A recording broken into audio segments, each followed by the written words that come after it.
Bengals at Jets. Are they going to dress up as a winning team for Halloween? This is going to be 31-zip Bengals. Giving you the score, too. Woo. So I'm going to take the Bengals as well. Over or under 4 picks for Mr. White in his starting debut. Under, but he'll have 3 picks and a fumble lost.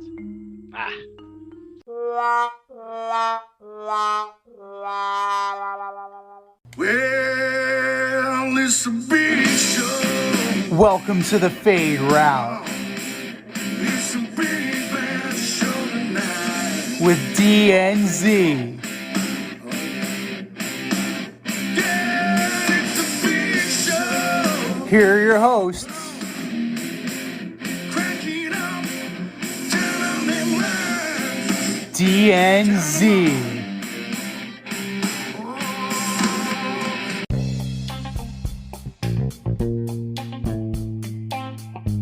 Welcome to the Fade Route with DNZ. I am D, and we have a great show for you tonight. We're going to dive into the World Series, discuss winners and losers at the NFL trade deadline, and issue an apology to the New York Jets.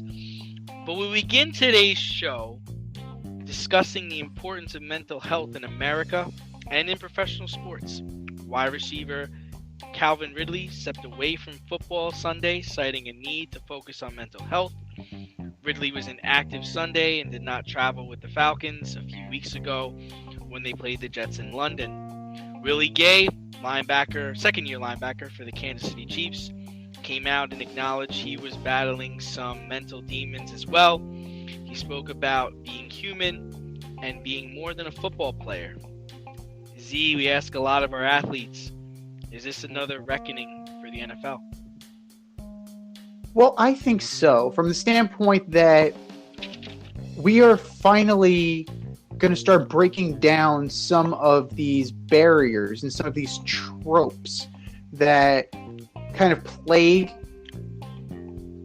sports locker rooms, NFL locker rooms in general. Now, you played college football, you played high school football, you understand what it's like in that kind of environment.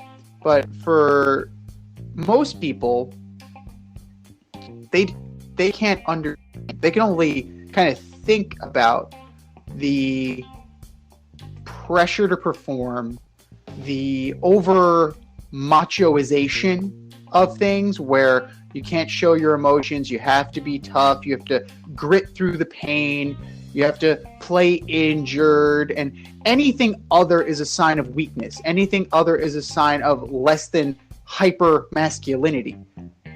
And kudos to both of these men to say that I'm not okay, and it's okay for me not to be okay. And like, we've had plenty of guys in the past who may have been going through this, but have decided to cope with drugs and alcohol, or have decided to do other things to kind of mask the pain that they're going through. And one of the great examples is Brandon Marshall, right? Brandon Marshall is a known sufferer of bipolar disorder, very vocal about his struggles. But in the beginning, before he was open and vocal about it, he wasn't, he was considered a bad teammate. He was considered a diva wide receiver. And, it's an underlying thing. They are, at the end of the day, football players are human beings. And I think we as fans, particularly with the rise of fantasy football and the popularity of fantasy football, we tend to look at them as more like cattle. And I think that's not right. They are people too. Football players are people too. They need to be treated as such, and it's okay to not be okay. And I think NFL locker rooms and locker rooms in general need to normalize this kind of thing in order to get the best and get a longer, more prolonged career out of some of their players. Because who knows who knows how many players had their careers shut down because of these kinds of struggles. Yeah, it's a slippery slope. I expect a lot more of this moving forward. Simone Biles and Naomi Osaka really opened the door for athletes to come out and speak how they're feeling and open up, letting people know that they're not okay. I like how Willie Gay did it. I like how he explained, some of the things that he was going through on and off the field, really dating back to college, and just letting people know that he's human. And just because he makes 10 tackles in a game doesn't mean that he had a great game or he's having a great day. I'm not a fan of the way Simone Biles did it. I'm not a fan of the way Naomi Osaka did it. I'm not even really a fan of the way Calvin Ridley did it. I mean, he pretty much decided that he needed to step away from football to focus on his mental health.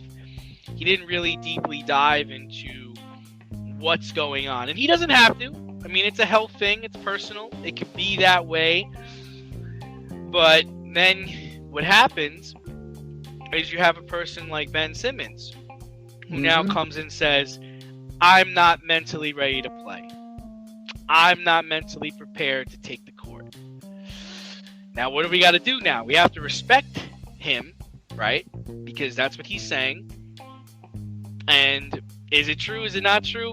Yeah, it's tough, right? It's because I don't know, even as a former player, I don't know how much of a difference there is between getting physically ready to play and mentally ready to play. And I'm not sure. I would think that getting physically ready to play is easier than getting mentally ready to play. But again, what I go back to is, that's the difference between you being a professional athlete and an amateur athlete. One of the things that happens to players when they get up on the big level is maybe they can't hit that professional breaking ball. Maybe they can't catch that NFL-sized football. And it's not always because they're not athletically able to do it, right? It's because of all the surrounding pressure. The fans in the stands. I had a fight with my wife before I left the house. I really haven't gotten to see my kid or play with my kid in a long time, right? It's like everybody's going through these different things in their life, and they all handle them differently. And I'm not saying, and what's going to happen, in my opinion, is analysts are not going to be allowed to say, he's mentally tough. You need to be mentally tough to play this game. This requires a certain intellectual ability. I'm telling you, they're going to take those things away. You're not going to be able to say those things for much longer because you're talking about a person's mental well-being. True. And a lot of those things, like soft or weak or things, a lot of those are dog whistles. So I can see where, not to bring in the realm of politics, but those are definitely dog whistle words, and you definitely conjure up a certain connotation of people. But at the end of the day, we're in a different time, Yep. It was like from when we were playing at an amateur, and as you further up the ranks than I was, but it was prevalent. And now, as somebody who struggles with self-image issues and mental health issues, I totally can empathize with them, and I can understand where they're coming from. The Ben Simmons situation is definitely loaded because of all the mitigating circumstances around him. I'm not saying I don't believe him. Right. He's saying that he's not mentally ready. I'm taking him at his word. You have to. But you have to. You absolutely have to. Naomi Osaka said she's not ready. I take you at your word. Simone Biles, you're not ready. I take you at your word. But moving forward, it definitely, there's definitely lines being drawn as far as what is fair criticism and what is unfair criticism. And I think if you can criticize the performance on the field without attacking the person, I think that is going to be the sign of a great journalist moving forward. So you're not going to use the dog whistles of he's mentally fragile, he's soft, he's weak, she's mentally soft, she can't handle the pressure. Because you don't know what everybody's going through. I mean, Think about Simone Biles. We'll go back to Simone Biles. We really don't understand and comprehend what happened with Larry Nassar. I can't wrap my mind. No one, unless you were in that situation, you are not going to understand. So the only thing you can do is empathize and move forward. And as media, because now even though we're doing a podcast here, we're still the media. We need to be cognizant of that, and we need to call ourselves out on the carpet for when we do things like that, because at the end of the day, it's a different time, and we need to be aware, and we need to be more human. We need to be more empathetic about other people and what they're going through, because we also go through it as humans. Yeah, 100%. And Calvin Ridley's a great player, and I hope he gets what he needs from this break, and I hope he comes back and is able to play. And like I said, hats off to Willie Gay, who really explained it and maybe helped out a lot of other players that are going through it, and letting them know, I think one of the best things about that article was he was saying you don't know how much it means for someone just to be like, hey, are you good? He said someone just asking him that made him feel cared about. It made him feel appreciated. And it went such a long way. And I think as athletes, as teammates, as fans, that needs to be done a lot more. Hey man, are you good? Are you okay? What's going on? And not so much so derogatory and just attacking people just because they can't make a tackle, or just because they can't get up on a balance beam, or just because they don't want to talk to the media. Like you said, we live in a different time. We have to be more understanding of people's feelings. And I feel, if I could just interject really quick, that social media definitely has an interaction. They definitely have their role in this, because you have more direct contact as a fan than ever before. You can slide in Simone Biles' DMs and talk all the shit in the world. You can comment on one of Willie Gay's pics on Instagram and talk all the shit in the world and hide behind your keyboard, and you never have to deal with them man to man. And that's not right. That's just, it goes back to being empathetic, and all social media does is embolden cowards. Yes, right. And, speaking of that, we were really attacked on social media and through our emails because we really threw the Jets under the bus last week. And then they came out and they beat the Bengals. Mike White proved us wrong, threw for 400 yards, scored a touchdown and a 2-point conversion to get the W for the Jets, Jets. Do we owe the Jet fans an apology, and is there a controversy in the swamps of Jersey? How to jab that in there.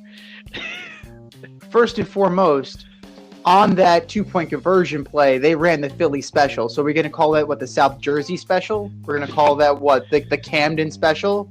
The Short Hill special? I like that. The Short Hill special. Do we owe Jet fans an apology? Hell no, because you didn't expect it either. Let's be real here. I apologize to absolutely no one, as the notorious Conor McGregor once said. You guys, as Jet fans, did you really expect Mike White to go off like he did? If you told me that, I wouldn't believe you. I'm sorry. We're critical of New York teams. We watch them, we see them, we interact with them on a basis. So, we got one wrong. we got one wrong. It happens. We get games wrong all the time. Mike White had a fantastic game. So, Mike, if you're listening, 37 to 45, 405, 3 touchdowns, 2 picks, not great. That Southfield special, that Short Hill special play, nice job. You have command of the offense. You have poise in the pocket. Excellent job. Michael Carter, 15 carries for 77 and a touchdown. Nice. Good job. Solid. I refuse to get carried with one win. It's a short week. Do it again against Carson Wentz and the Colts, and then will I even consider apologizing to Jet fans. As far as whether or not there's a quarterback, one guy's doing jack, had one good game. Slow your roll. Yeah, I mean, let's be clear. I mean, if Zach Wilson played in this game, the Jets probably would have lost. The Bengals should have won the game, but you know they were coming off of a division game in Baltimore, where you know they beat a division opponent handedly, and it took everything and all of them to do that. It took the Jets all 4 quarters to get this victory. Having said all that, just like you said, Mike White looked in complete control of the offense against a Bengals defense that really held Baltimore in check the week before. The good news is that this should bring out the best in Zach Wilson. But I don't think the best of Zach Wilson is better than the best of Mike White, at least this year. I believe Mike White of experience on NFL practice squads. That's what I was just about to say. I believe he's got, you know, he was drafted 2 or 3 years ago by Dallas. He's been playing on the big boy level for a while. But how great would it be if Mike White became the next Tom Brady? How cool would that be? That would be so solid. I'd love it. For Jet fans, long-suffering Jet fans, that would be awesome, man. I want him to be successful. Yeah. I don't like trashing the Jets. It may sound like we take particular delight in trashing the Jets, but no, we want to see good football. That's it. That's all. Every single game has to be good. Avoid messy accidents. Get better stopping power with your brake pads. Callahan brake pads. You never know when you'll be driving in the road and there will be a truck tire that you need to avoid and save your family. Callahan Auto. We really care about what's under your hood.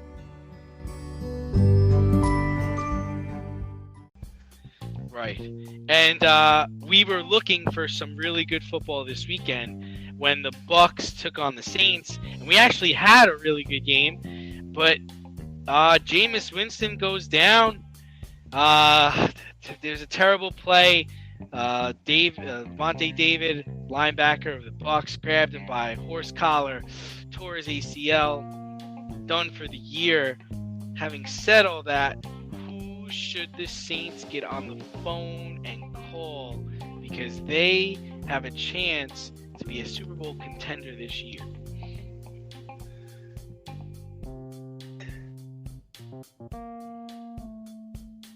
Trevor Siemian is the guy. And Trevor Siemian has not been the guy in a while. He was a Jets, and then he was with the Broncos for a little bit, but long term, he's not the answer. I think we can agree on that. We have feelings about Taysom Hill so I don't particularly believe that he's the answer. This year, Jameis Winston was completing 59% of his passes. He had 1,170 yards, 14 touchdowns, 3 picks. Fantastic ratio for Mr. 30-30. A fantastic ratio. I don't know who you get now that the trade's gone. You could have called for Nick Foles. You could have called for Joe Flacco. You could have called for Sam Darnold if you really wanted to reach. You could have called for Gardner Minshew. Now, I mean, you could have even called for Case Keenum because Baker Mayfield was back in the lineup on Sunday. I don't know how wise that was, but he was there. But now that you're looking at scrap heap quarterbacks and practice squad pickups, you're looking at guys like Nathan Peterman, the Peterman. I don't think you want the Peterman on your team. Or Cam Newton. Like Cam Newton at this point has now been removed almost 9 weeks from training camp. But he's probably the most ready of anybody. But honestly, at this point, the guys you're getting aren't going to be as good as the guys you already have who are running your system. Cam would be an upgrade, but right now I think you got to dance with who you got. Dance with who you got. Yeah, I mean, we talked about this in a production meeting. I wrote down a few names right away. I mean, I thought about Phillip Rivers, and I thought about Cam Newton. And then I was like, but who could they trade for? Because the trade deadline hadn't passed yet. I was like, all right, well, they could trade for Deshaun Watson. They could trade for Nick Foles. What about Jimmy G? Or, Teddy Bridgewater played in this system. And why not Drew Lock? I mean, he's not getting any burn. And then I realized that they have not been playing with a true starting quarterback for like the last 3 years. They have an excellent defense. They have a great running back. And Mike Thomas is coming back, I think, either this week or next week. They beat the defending champions with Trevor Siemian on Sunday. Got to ride with him the rest of the season. I'm with you on this. I like how Drew Brees told reporters that he would not be interested in returning. It's like, okay, Drew, don't worry. They're not interested in you coming back anyway. I think they'd rather eat dog shit than have you come play for them again.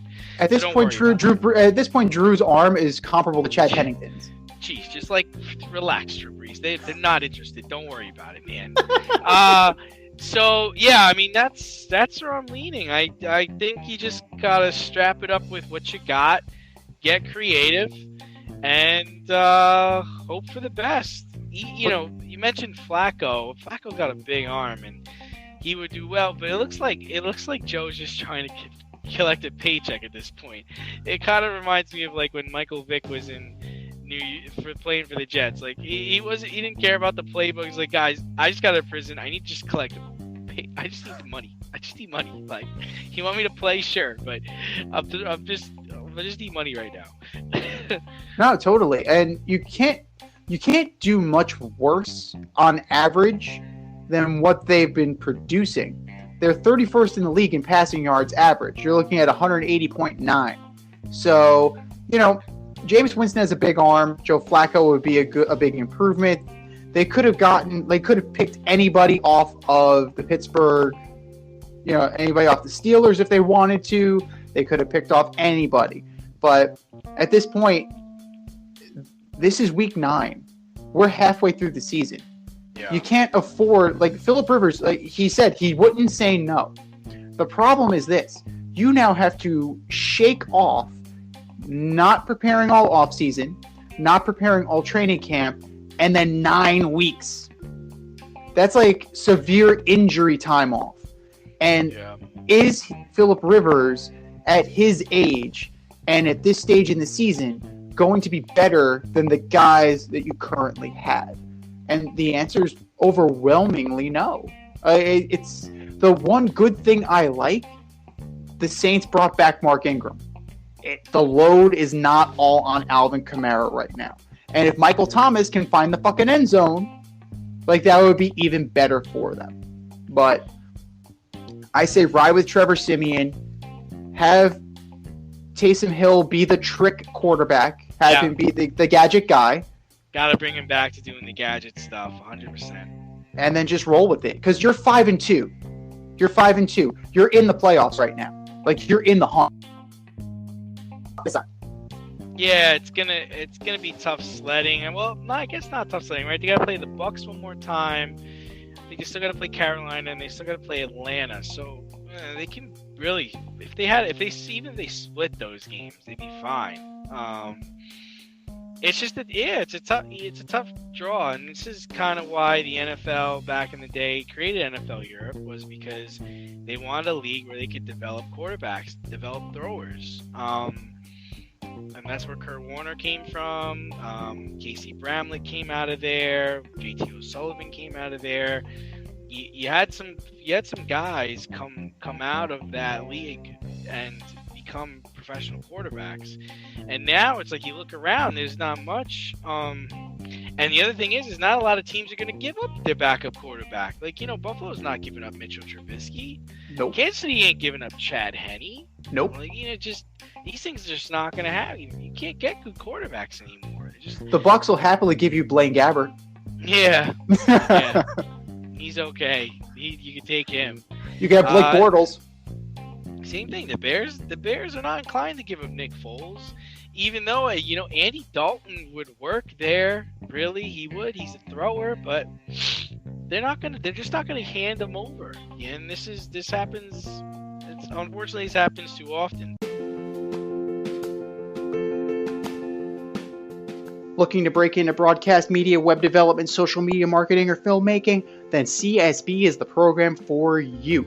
From day one, you'll be trained hands-on by industry pros like friend of the show Rob Adams, whose goal is to get you trained and get you working in months, not years. CSB offers 8 and 16-week programs in small class sizes designed to give you the personalized attention you need.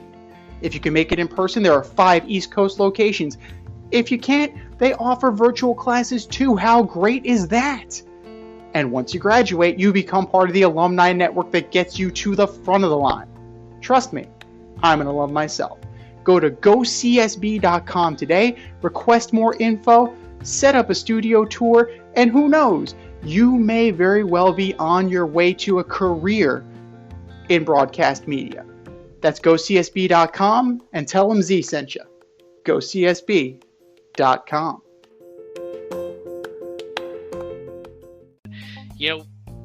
Jameis Winston got hurt. Another guy that got hurt over the weekend was Derrick Henry. Big loss. My pick for MVP this year, hands down, was Derrick Henry. And, he's getting an MRI. He's scheduled for surgery. Most likely won't be coming back this year. Can Tennessee keep winning without their best player?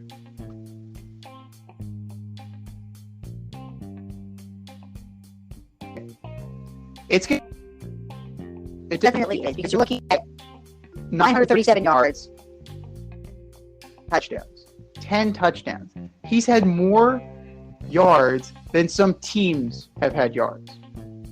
So he's out rushing teams. That's crazy talk. As far as it's possible. You have Houston, the Patriots aren't great. You have the Jaguars, you have the Niners, you have the Dolphins. You have winnable games here. Absolutely. This is why you brought in Julio Jones. This is why you have A.J. Brown. They just brought back Adrian Peterson off the scrap heap. Finally, one of these big-name running backs gets brought in. I don't know if he'll be up to speed right away, and I don't think it's fair for him to have to be up to speed right away. But this is why you made the deal, and it's time for Julio Jones to step up and be the guy that they traded for. They can absolutely make hay in this division. They absolutely can continue to win. They just have to. They need to. Tannehill's hands. Jones' hands, and just take it from there. Yeah, I kind of agree with you. I think the answer is yes, especially if Julio can be some form of himself, and then have Ryan Tannehill start running the ball more. Let's look at the next 5 games. They have the Saints, the Texans, the Patriots, the Jaguars, and the Steelers. I mean, I think they can win 4 out of 5 of those games for sure. So their division's not world beaters. Who are they playing? They got to play the Colts, the Jaguars, and the Texans. The Texans, I mean, yeah. So I mean, really, it sucks. You're probably gonna have to change your game plan a bit, but they've been winning some really good games. They believe they beat Buffalo. They beat down the Kansas City Chiefs. So they've shown that they can play at a high level. And I believe in the Chiefs game, Henry only had like 68 yards rushing. It was more of like their defense and Ryan Tannehill beating them. So yes, I think that Tennessee can keep it going, and I hope that they keep it going.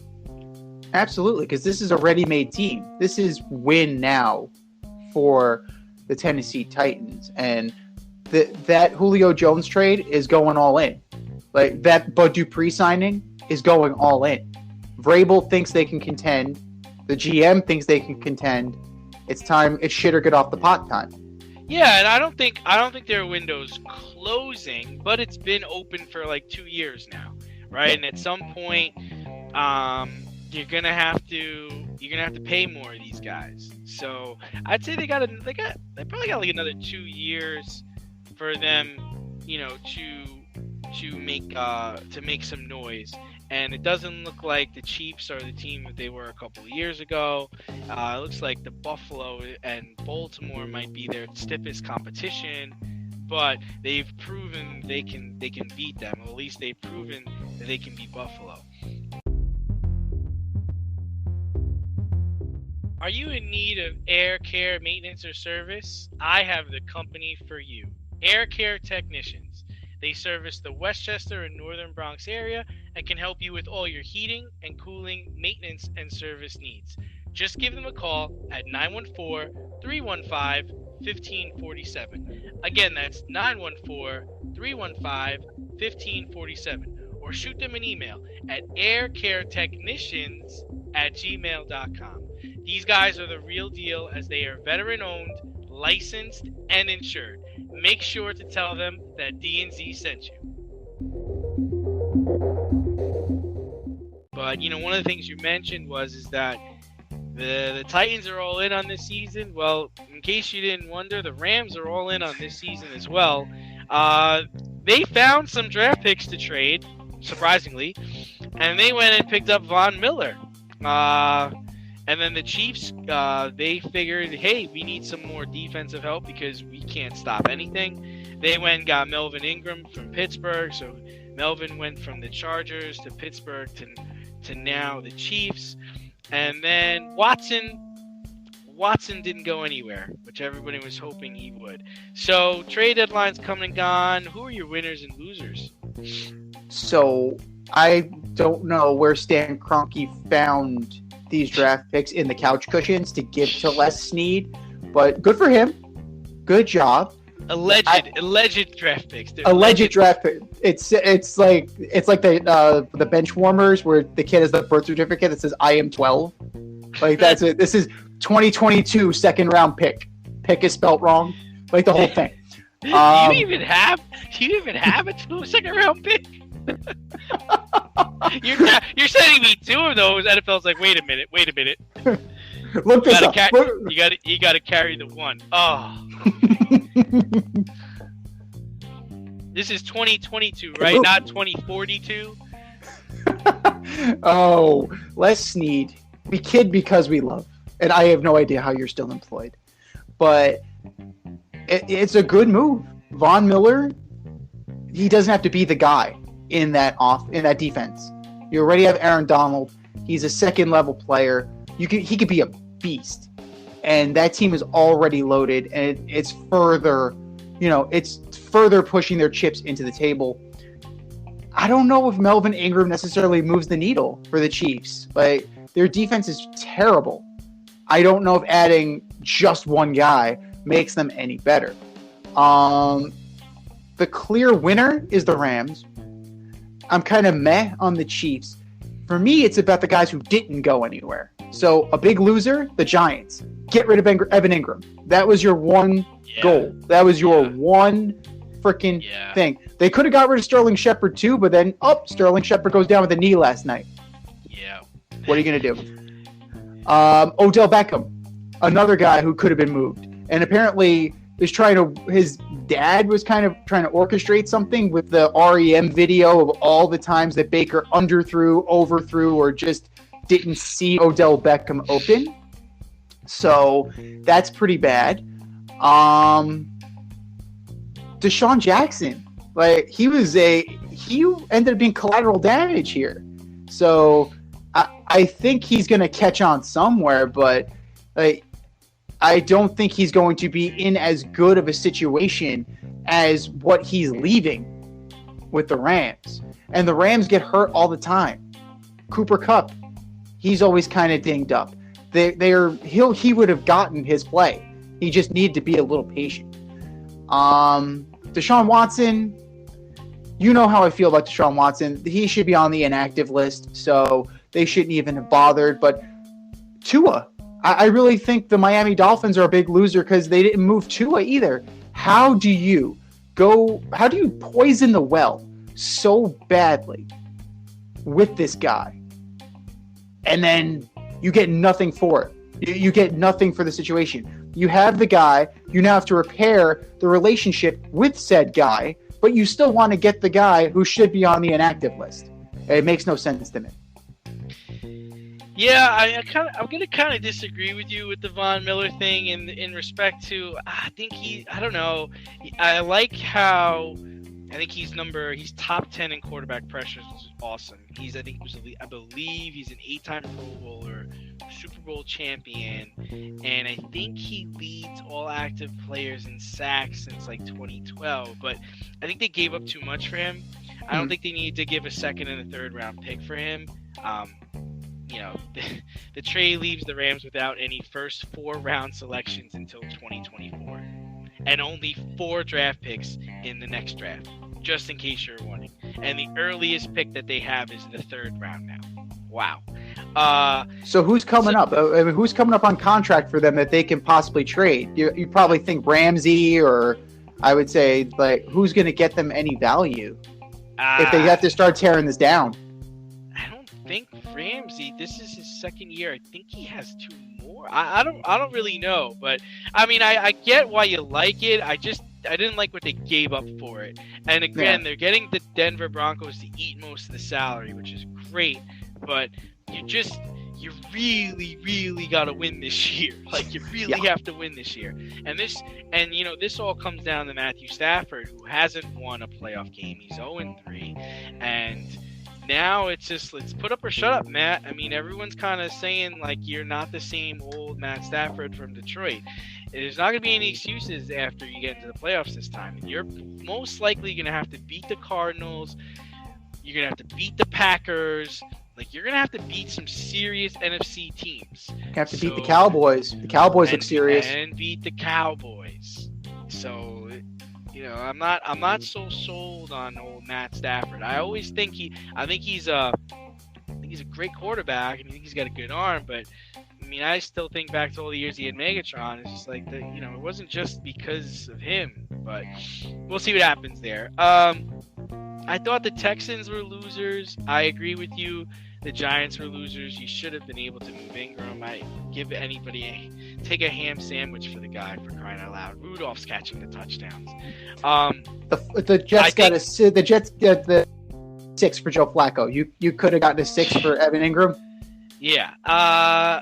So I think the Texans were losers because they're paying a guy to just not play, and they have wasted a year of his career, and they've told fans that this is what we're doing, and I just think it's such garbage. I just really do. As I know a lot of people disagree with me, but I kind of like the Chiefs' pickup of Melvin Ingram. Now, I know he only has 10 tackles and 1 sack, but let me tell you, the Saints need help. I mean, the Chiefs need help. So, that's where I am on what happened on draft day. Yeah, it was a pretty quiet one too. I think the only trade we didn't mention was Duvernay Tardif going from the Chiefs to the Jets.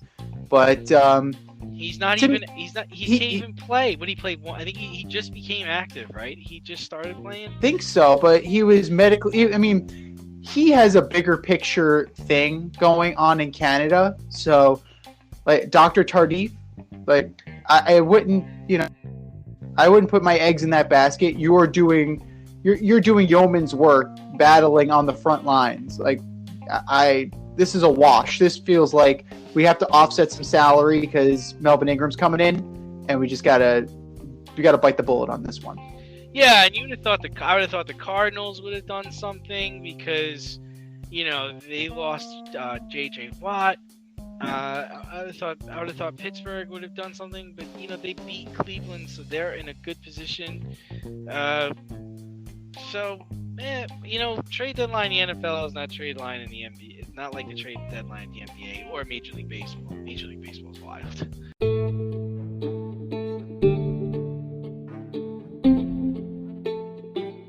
You can find the Fade Route on Facebook now. Check out our Facebook page, The Fade Route with DNZ. It's a one-stop shop for everything we do. Content, link to the Fade store, all of our episodes, you name it, it is there. The Fade Route with DNZ on Facebook. Very true. And speaking of in a good position, you have currently the Braves are up 3-0 on the Astros in Game 6 tonight. But did the Braves miss their best chance to close them out in Game 5? I mean, how do you hit a grand slam in the first inning and lose the game 9-5? Hold my beer. What the fuck, man? I mean, this is not an elite staff. I've been saying this about the Braves forever.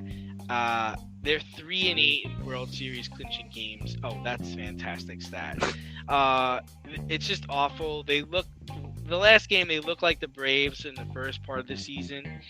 I would not say it was their best chance though. I'll give them a little credit. They really set up their pitching for Game 6 and Game 7. They have Fried pitching tonight, and despite the craziness that happened in the first inning, he seems to be settled in now. And then it's Ian Anderson in Game 7. If they're gonna beat us, if the Astros are gonna beat the Braves, they're gonna have to beat their best. So, but Astros lost both games at home to the Nationals last time they played in the World Series. So I think the best chance to win is tomorrow night when Ian Anderson pitches, although I do love how we're up 3-0 right now. Definitely, but you miss Charlie Morton. Just miss him. But it was a fluke injury that could have happened to anybody. But his arm and his ability to command and go deep into games is something that is sorely missed. How many bullpen games can you withstand? You had to start Dylan Lee, who didn't make out of the first inning. Kyle Wright pitched great, but then now Kyle Wright for the series. So, bully for you. Last night, you had Tucker Davidson. Tucker Davidson started. Drew Smyly cleaned up with 3 solid, 2 runs, 5 hits for a guy that hasn't been pitching. They Jeff Weavered him. They just carried him on the roster. Pretty much. You have some guys. Just use the guys that brought you here. And Huascar Ynoa, another guy that you're seriously missing right now, because he would have given you another arm out of that. And he's pretty good when he's not punching walls. But Chavez is beaten down, even though he's pitching. I mean, ERA, but you can't use him all the time. I think he's our age, so eventually he's going to break down. Minter hasn't been great. Minter should have just started the game. He just should have started the game. Yeah, start the game with Minter, man. Start the game with him. Is it as weird as when Craig Counsell started the game with the lefty specialist and then took him out? No, it's not. And who are you going against? You're going against, Rock the Baby tonight, and who are they throwing in Game 7? So, this has been garbage pitching. Your old Mother Hubbard, and only balls in the cupboard. Hey, because Zach Greinke's gonna make an appearance. He sounds like he's trying to strain out of shit. I just to think about where the Braves were: Maddox, Glavine, Smoltz, Avery, Denny Nagel, Tim Hudson, these scrubs. Astros, Nolan Ryan, Mike Scott, Roger Clemens, Andy Pettitte. These scrubs.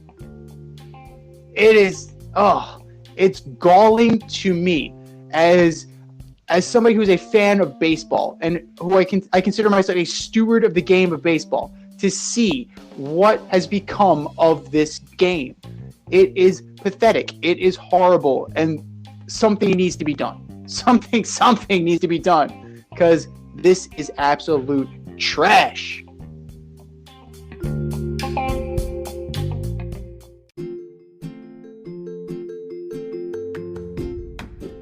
You can't help but smile when you see a balloon. The simplest occasion is a party. Westchester Pop Stars, located in New Rochelle, New York, offers balloon styling and decor for all life's events. Birthdays, anniversaries, weddings, showers, school and corporate events, store openings, or just because. Westchester Pop Stars takes balloons and shapes them into works of art, creating decorative installations for your special occasions. No event is too big or too small, and their custom personalization service is top-notch. Westchester Pop Stars is a private studio, quickly expanding. In-person consultation is by appointment only. Send an email to westchesterpopstars@gmail.com for more information or to schedule an appointment. No need to hire an event stylist. All you need is balloons. Currently servicing Westchester, Putnam, New York City, and Connecticut. To find Westchester Pop Stars, search for them on Instagram, Facebook, or Google.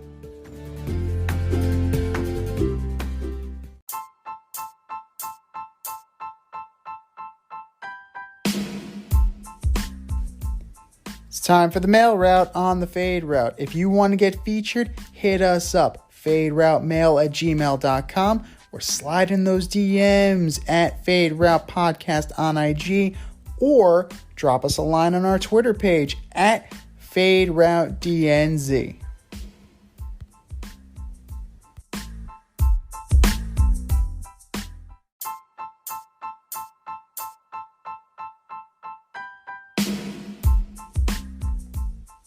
All right, boys and girls, we have a full email box for you.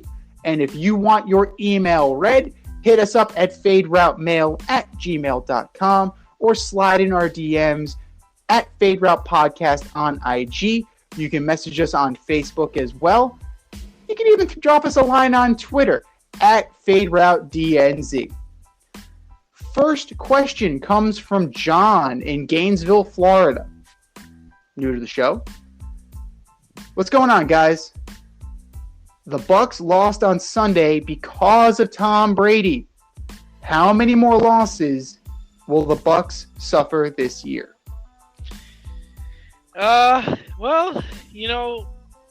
this all comes because of that pick six he threw, and he wasn't really sharp in the second half. They have to play the Bills and the Saints. These are the only teams left on their schedule with a winning record. So let's say they lose both of those games, and then they have a slip-up against one of the bad teams, like Carolina or Atlanta or something. They're still going to finish the season 6-3, leaving them with a 12-5 record and probably one of the top seeds in the NFC. So I'd say at most 3, probably just 1. I'd say that's a pretty safe bet because that eventually their secondary starts to get healthy. Murphy Bunting comes back. The other thing is the 2 games that they have against the winning teams, they're home games. They're playing the Saints at home, and they're playing Buffalo at home. Back to back. And it's like you said, it's really just defense. I mean, offense, I think Antonio Brown's hurt his ankle, but he's going to come back. And they're putting up 30, 40 points a game. So you're going to have to put up points to beat them. It'd be interesting if they were to face Dallas again, or if the Packers would play them. I'm talking about like in the playoffs. Mm-hmm. I would think that Dallas would probably give them the hardest time, but what'll happen is the Bucs will shut down the run. You're gonna force Dallas to pass, And eventually, I think Dak gives you one. And as good as Dallas's defense has played, I mean, Tom's seen you once. He's gonna get to see you again. I mean, look at his record the second time he faces defenses. And I love Aaron Rodgers this year. He's playing well. He's playing much better than I thought he was gonna play. But can they go into Tampa and beat Tampa? The biggest problem Tampa may face is against the Cardinals, believe it or not, because Chandler Jones is going to get after Tom, and Kyler Murray is going to run around and create plays and get Hopkins and Kirk and AJ Green and all those guys open. Don't be fooled. They lost to Green Bay, but that might be the most formidable opponent the Bucs face leading up to the Super Bowl. Definitely. I'm definitely going to count Buffalo and New Orleans back to back. Like, those are truly tough games. If they split that, they're gonna be en route to a division title, I think. Because then you go Carolina, Jets, Carolina. That should be an easy 3-0. I mean, the Carolina Panthers are falling apart, and Atlanta is trash, and the Saints just lost their quarterback. So how could we really factor any of them into the juggernaut that is Tampa right now? Now, here's the thing. If they're going to get picked off, they're going to get picked off in the next 4 weeks. They have to bye this week, so you scratch that one off. That leaves you Washington with Terry McLaurin against their suspect secondary. And Washington played them tough in the playoffs last year. Did, absolutely. And Taylor Heineke is going to play his Heine off. The Giants almost beat them last year. You have a drop, a key critical drop that could have been called a penalty. But you're talking something very different. The Giants have some level of momentum. And then the Colts. You definitely, I mean, if Carson Wentz doesn't shit the bed, Michael Pittman's a beast. Zach Pascal can play. You have Jack Doyle, the ghost of Jack Doyle, Mo Alley Cox. You have offensive weapons that can move the ball down the field against this defense. So of the bunch, I'd say split either Buffalo or New Orleans, take a coin, flip it, whatever, and then I'm going to pencil in the Colts. I think I like the Colts right now. You know, it's a little too early, but I definitely like their shot. That being said, everybody else, and that's a steamroll job. I like how you brought up the Giants. How about them missing a real opportunity last night? I mean, that they was had bad. It, dude. I mean, here's the thing: is like you talk about Joe Judge and Daniel Jones being able to really solidify both of them getting an extension, and they missed it. You had the chance to go into Kansas City and beat Pat Mahomes on Monday Night Football, and penalties and sacks. And what a way to end the game. You get the ball back with a minute left. All you need to do is kick a field goal to tie, potentially win this game. As depleted as your team is, and you take 2 sacks and a sack on 4th down? Come on. And then the lineman picks up the ball, tries to advance it, and slides. What the fuck is going on? Head up their ass football. Head up their ass football. Daniel Jones still needs seasoning. Jason Garrett, the play calling is too conservative. Again, Booker up the middle. Do you have any other running plays besides Booker up the middle? It's just not creative enough. Like, look at what Kansas City was doing on the goal line. I know it didn't do much, but it's innovative. It's fun. Kelsey takes the snap, flips it back to Mahomes. Mahomes tries to throw an out pass to Tyreek Hill. Like, they got creative with it. Get fun with it. It's so dreary and simple. And you got Tony. You got Kadarius Toney. You drafted this guy. I know he got hurt in the game, but let's move him around a little bit. He's got Tyreek Hill speed. I was watching the game with my girl last night. Shout out. Happy birthday, babe. And we turned to each other and said, Kadarius Toney is the best quarterback on this team. And you have Daniel Jones and Mike Glennon, but Kadarius Toney is the best quarterback on this team. That's all you need to know about the state of the quarterback of the Giants. The offensive line still isn't fixed. I know you said Dave Gettleman's probably safe, but no. I just don't see it. His hog mollies. They're not hog mollies. They're just crap. Email number 2 from Ran in Brooklyn, friend of the show. What's up, Ran? Bigger story, guys: the 6-1 Bulls or the under 500 Bucks? Very interesting question there. I like it.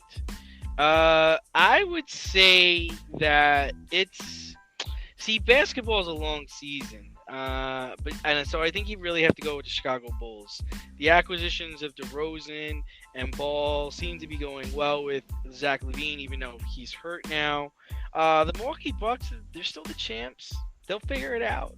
I don't think there's really much to talk about there.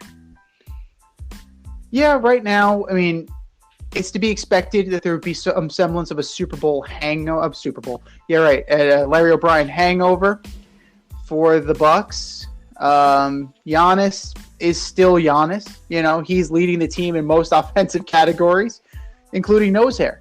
You're looking at 27.3 points a game, 6 assists. You're shooting 53% from the field. It's the Giannis show. It continues to be the Giannis show. So you do need to be impressed more with the depth and overall play of the Chicago Bulls when you take into account that, you know, DeMar DeRozan is the guy that's really taking the lead on this team right now.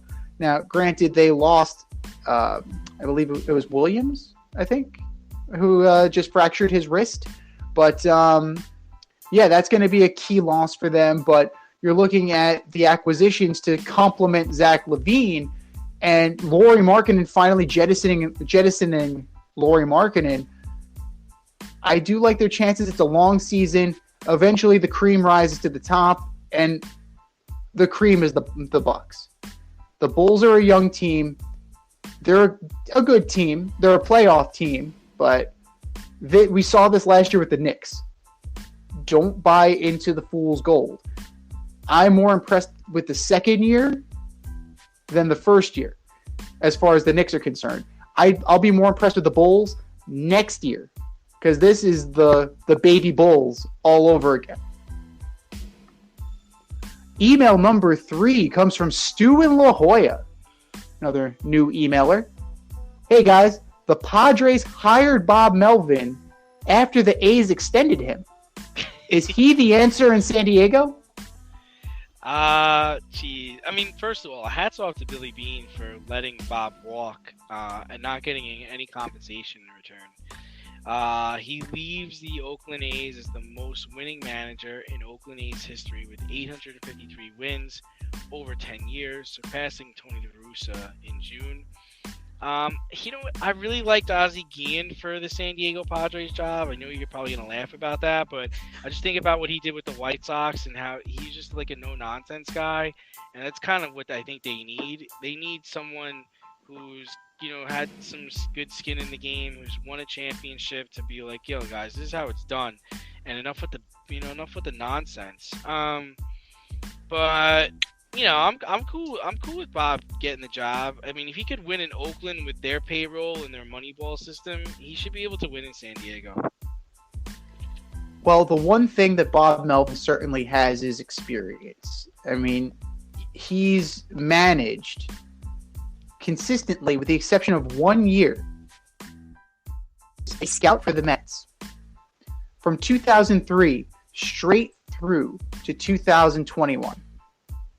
So that's pretty good. Career 1346 and 1272 as a manager. And like you said, he's able to take chicken shit and make chicken salad. Like, he's used to this. Now he's given a completely ready team. And not only a completely ready team, but in theory, a stacked and loaded team, because they get Mike Clevenger back next year.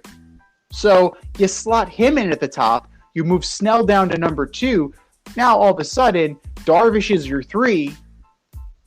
That's pretty impressive. You know? That's right up there with the Dodgers. And you know what? They can even fuck with the Dodgers and sign Max Scherzer. Like, what? Why not? Let's get crazy. Let's go nuts. So that has been the bugaboo. Andy Green did not have enough experience in cachet. Jace Tingler had no experience in cachet. Bob Melvin, does he have a World Series ring to his name? But he has 20 years of experience. I think that's something to be said for that. And like Ozzie Guillen would have been interesting just from the simple fact that he isn't a Brit. And I don't know how that would have worked with Fernando Tatis Jr. He's very in your face. Ozzie is Ozzie. Polarizing. You either love him or you hate him. I actually liked Ron Washington for that job. I thought he's a player's manager. He got a raw deal with Texas. He resigned because of the affair that came out. But he doesn't get enough credit for what he did during his time in Texas. Who else got Texas, the Texas Rangers, to back-to-back World Series? The answer is nobody. The answer is nobody. He's a third base coach on the Braves right now. He's great. And exactly. He's credited with getting Eric Chavez his Gold Gloves. I think Eric actually gave him one because he said he wouldn't have got it without Ron Washington. Wash would be a great hire anywhere. Mets.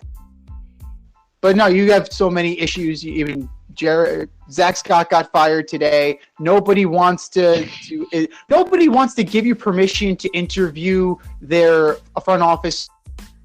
Don't worry about the manager. Like that's, clearly you didn't last time when you hired Carlos Beltran.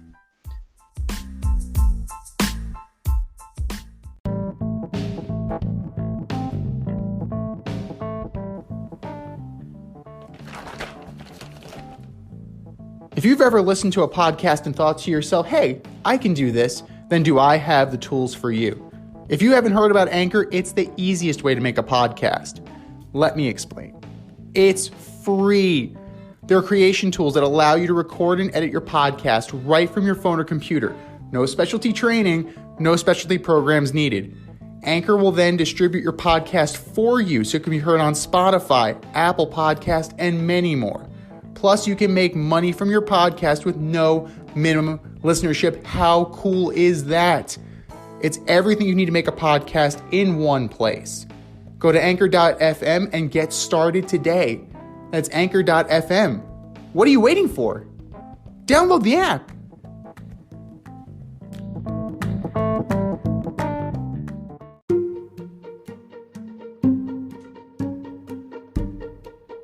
The Fade Store presents the Alleged Superstar of the Week Award.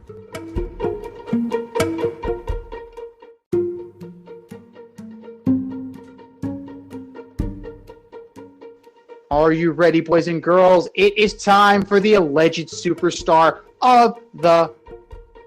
Here's how it goes. We put our nominees up on our Twitter poll at FadeRouteDNZ. You vote often. The winner gets the Alleged Superstar statue, lovingly known as the Ass. Last week, Dave. No idea. Well, this is the first time that only an organization has won. The Cleveland Indians are the winner. Ass for falling of the roller derby team and subsequent trademark filing in a small African nation. So good job, Cleveland. I heard they started removing the Indians logo and likenesses off of Progressive Field today. Hopefully you have an alternative name because y'all are kind of screwed right now. Maybe they could work it out where the roller derby team can come in the 7th inning and skate around the field or something. I don't know. Well, the way things are going, they may be coming out of the arm barn. Because you heard the thing about PETA with the bullpen, right? I think they should change the name to the Slaughterhouse. How's that work for everybody? Now PETA's going to come after us. I love animals. PETA, please don't sue me. So, who are your nominees for the Alleged Superstar of the Week this week, D? All right, so my first nominee is Kyrie Irving. 7 weeks into the NBA season, and dude is still not vaccinated. Can't play for the Nets. Nets are 4-3. It's come on, Kyrie. They just want you to come out and play. Now he's talking about he may not even play for the Nets ever again. just keeps getting uglier and uglier. Kyrie Irving, you are my alleged superstar of the week. Next up, this is a terrible story, but Henry Ruggs, 22 years old, former number 12 pick in the NFL draft, was in a fatal DUI this morning where a woman lost her life. It's like, man, you can't be doing this stuff and getting behind the wheel. Henry Ruggs, you are one of my alleged superstars of the week. And last and least, Coach Jim Harbaugh. You're up 30-14. You have a lead in East Lansing, and it went up in smoke, and you've somehow found a way to lose. You're now 2-13 versus the top 10, and you're 3-9 versus OSU and MSU. You, Jim Harbaugh, are my alleged superstar of the week. What say you, Z? Those are all very good and compelling arguments. I'm going number one, Kyler Murray. Your big breakout moment, Thursday night, prime time against Aaron Rodgers. 274 yards. A soul-crushing interception that A.J. Green didn't even know was coming. Kyler Murray, my superstar of the week. Odell Beckham Jr., one reception, 6 yards, and your dad's producing videos throwing Baker Mayfield under the bus. Odell Beckham Jr. Go ahead. I think he has 20 receptions of the season. Or I might be wrong. It might be like 13. It's something really low.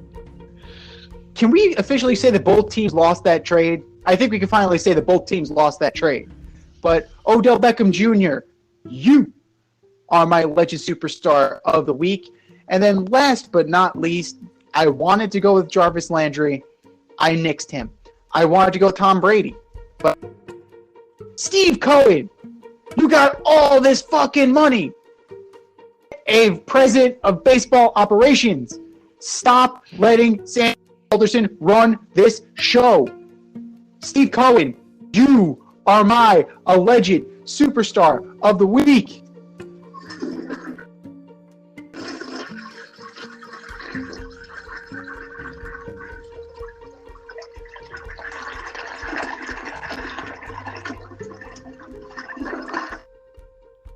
Do better. Just do better. It is now your time to vote. And that was an extremely long flush because it was a bad one this week.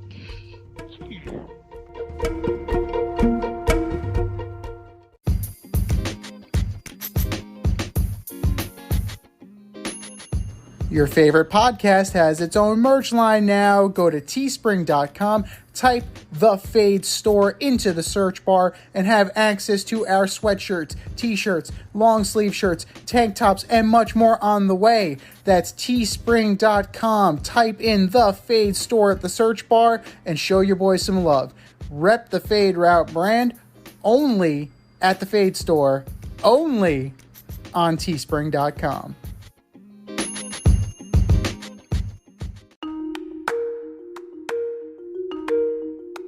Let's run the option and give you our picks for the week.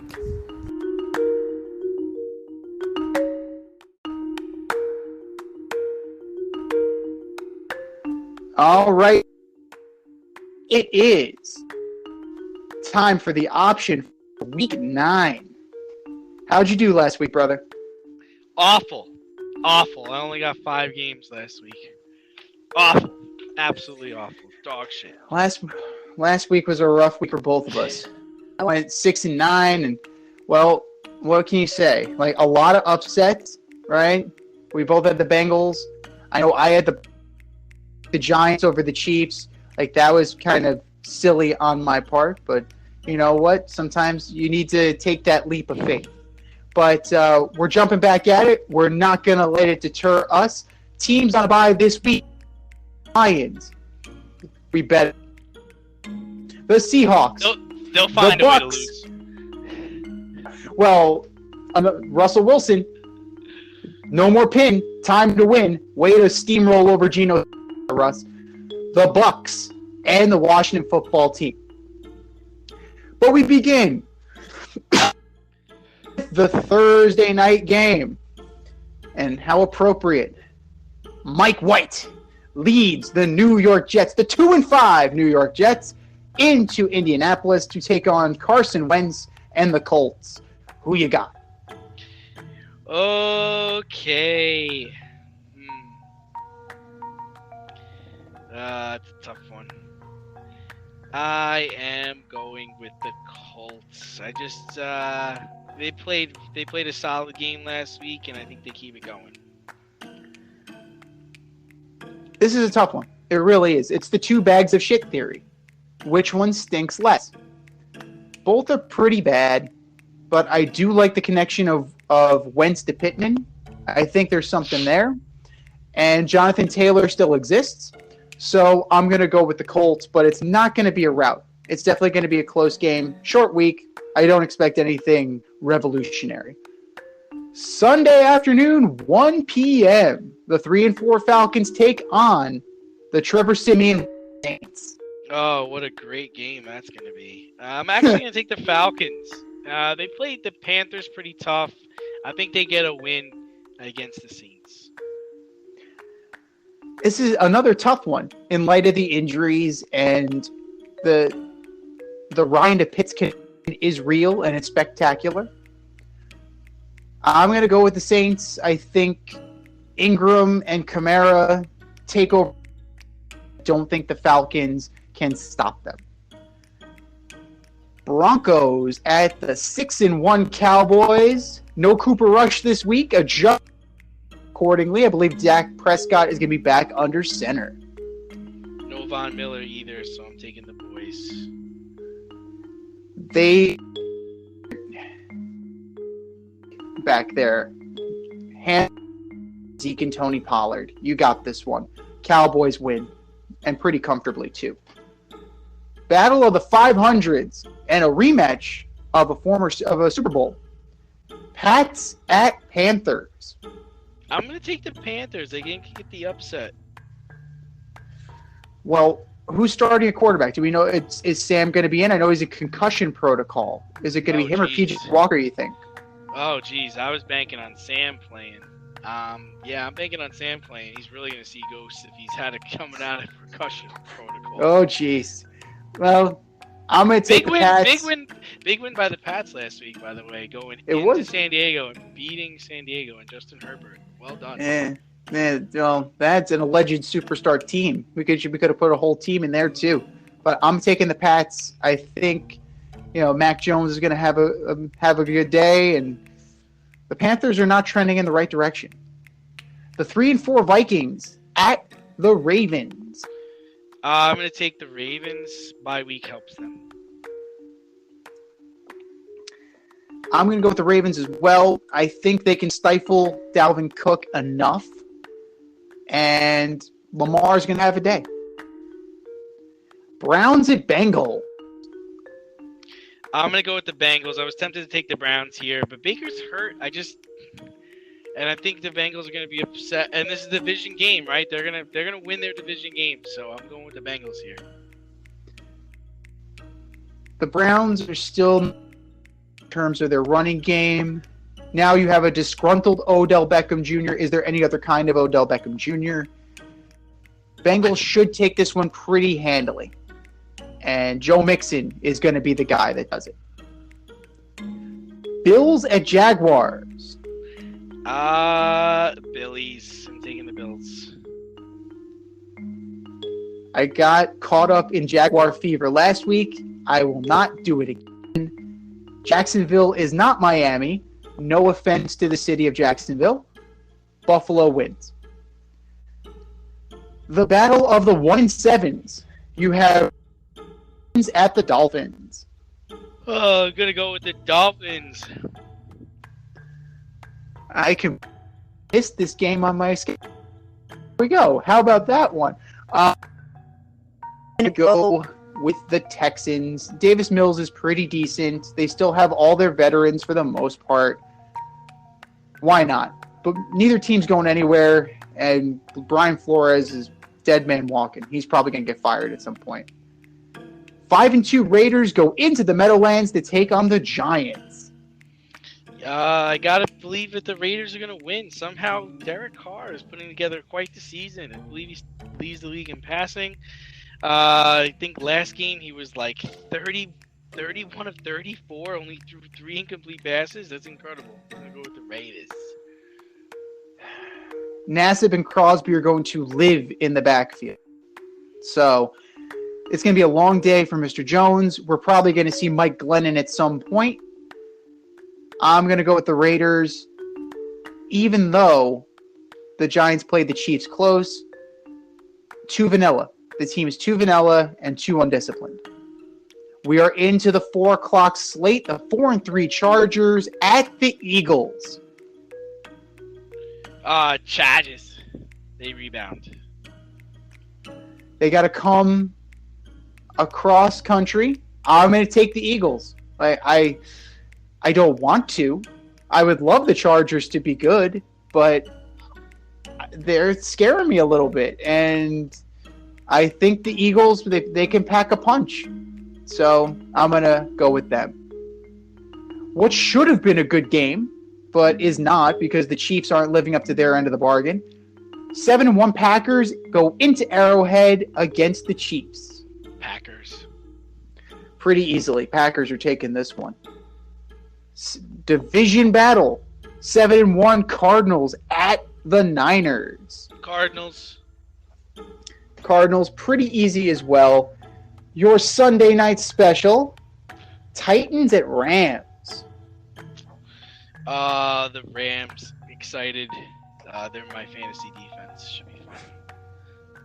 This is tough. This is going to be a tough game. This might very well be the game of the week. If Julio Jones can play, it'll be a lot more exciting. But with a depleted running game and a depleted wide receiver core, I'm going to take the Rams. And Monday nights from Heinz Field in Pittsburgh, the 3-5 Bears at the Steelers. The Steelers. Pretty comfortably. It's amazing to me that there is such a drop-off between teams this year. You have clearly good. You have clearly a handful of good and a whole lot of shit. This has been the Fade Route with D and Z. You can catch our podcast on Wednesday night on the Anchor, on Spotify, wherever you listen to your podcasts. Until next time, stay faded, everyone. We'll talk to you next week.